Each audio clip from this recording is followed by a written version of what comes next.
I love my apartment. It's comfy, it's in a nice and quiet location, and we love the curtains, they're so soft. But it's small, and the rent, well, it's high, it's too high. The cost of living in Dublin, Ireland is pretty high, mainly because the average rent in Dublin as of May 2021 is around €1,600 for a one bedroom in the city. As young adults in our 20s, we have other aspirations in life than spending such a huge chunk of our income into rent. So I decided to negotiate my rent to save money. Here's how I did it.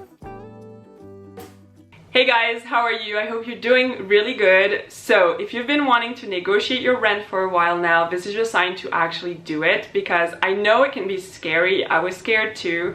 But now the result is that we're saving an extra €1,200 a year. And if you've been wanting to save money, if you've been trying to save money, you would know that €1,200 a year is a huge amount. It's like literally a vacation. So it makes a big difference and it's just so nice. I am so happy that we went and talked to our landlord. So if you're scared to do it, this is your sign to actually do it. The first thing we did before we even contacted our landlord was a market research. You want to know kind of like where you stand and what other apartments that are similar to yours cost every month. So you just go on like your usual website. We went on Daft, that's like one of the popular websites here to rent apartments, and we compared similar apartments. So our apartment is, pretty new, was renovated before we moved in. So we moved in into like an apartment with new flooring, the bed was new, the mattress was new. Yeah, like it was pretty new, no one had lived here before.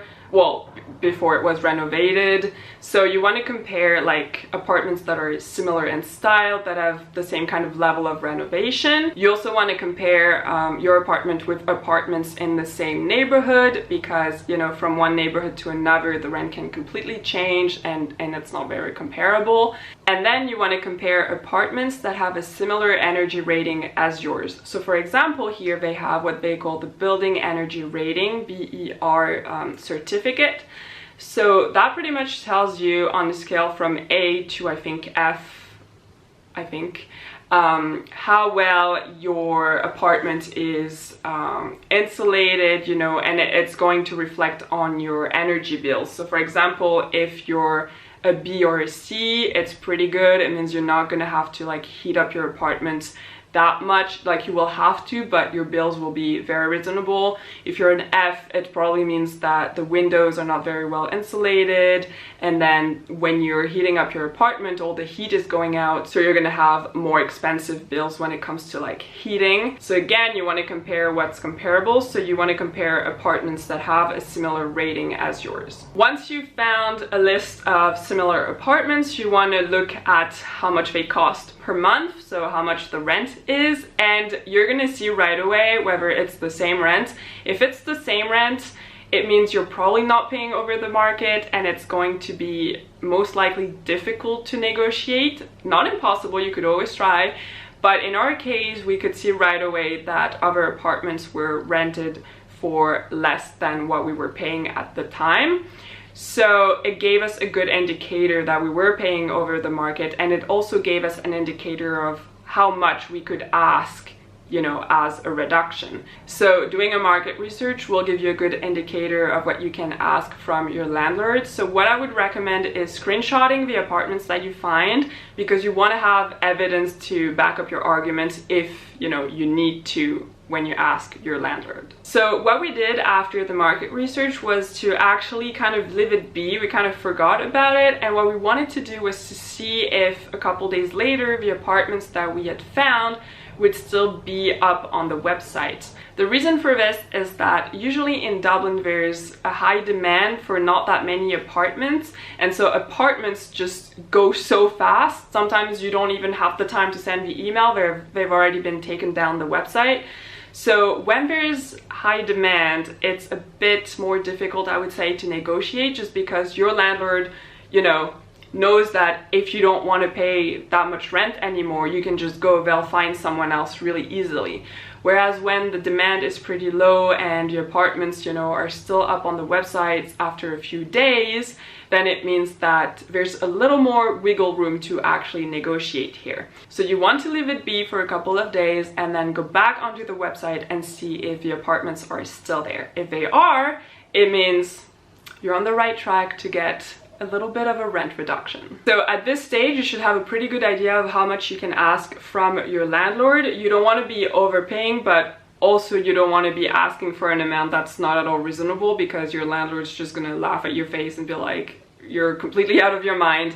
So, you know, for us, when we looked at apartments, we saw that similar apartments were going for between 100 and 150 years less. So we were just thinking, you know, anything between those two amounts would be happy with. So I think it's kind of up to you to kind of figure that out. If, you know, you want to ask for a bigger amount that's not exactly aligned with the market, you could always ask. I'm, you know, a bit skeptical that your landlord would approve, but you never know. It could happen. But yeah, I always think that, you know, asking for something that's reasonable, just to make everyone happy, you know, you might have bigger chances to actually get what you want that way. Now, it doesn't really matter what the amount you have in mind is, because if you follow our strategy was to not tell anyone the amounts that we were thinking of. First, I wanted to know if the landlord was open to the idea of a rent reduction. I didn't want to go into their face and be like, you know what, you owe us that much money. I don't like being like this. I like being diplomatic. So first I wanted to be like, and I also put myself in their shoes, and I'll be like, if I was the landlord and someone came and were like, we want that much money back, I'd be like, you know, like they're probably paying a mortgage, they have other things going on in their lives. It's never nice to have some money taken away from you. So I didn't want to be like brutal in our discussion. So our strategy was to first ask them if they were open about talking about a rent reduction. So we texted them, and that's how we communicate with our landlord. It's really nice. It might be different for you. The one thing that I like with text is that we have a written proof, written evidence of what has been said. If you communicate on the phone, you never know really, you know, you'd have to ask them to actually like email you or text you that they agree or disagree of what has been said. There are lots of landlords here in Ireland and Dublin especially that are not the most honest people, and when, you know, if you're moving to Ireland from a different country, you might not be speaking English really well. They might play on that, and they might, you know, lead you on and tell you one thing and then say they never said that later. So you just want to have everything written down. So text is actually working perfect for us. I really like it.